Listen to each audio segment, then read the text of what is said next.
হযরত আব্দুল্লাহ ইবনু উমার রাদিয়াল্লাহু তাআলা আনহু থেকে বর্ণিত। তিনি বলেন, রাসূলুল্লাহ সাল্লাল্লাহু আলাইহি ওয়াসাল্লাম ইরশাদ করেছেন, তোমরা নামাজের কাতার সোজা রাখবে। কাঁধকে সমান করো। কাতারের খালি স্থান পুরা করো। নিজেদের ভাইদের হাতে নরম থাকবে। কাতারের মধ্যে শয়তান দাঁড়াবার কোনো খালি স্থান ছেড়ে দেব না। যে লোক কাতার মিশিয়ে রাখবে আল্লাহ তাআলা তার রহমতের সাথে তাকে মিলিয়ে রাখবেন।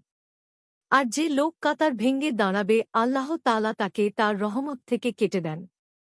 আবু দাউদ। নাসাই এ হাদিসকে ওয়ামান ওয়াসালা সাফফান হতে শেষ পর্যন্ত নকল করেছেন। আবু দাউদ ৬৬৬, সহিহ আত তারগিব ৪৯৫, আহমাদ ৫৭২৪, সহিহ ৭৪৩, সহিহ আল জামি ১১৮৭। মিশকাতুল মাশাবিহ ১১০২। হাদিসের মান সহিহ।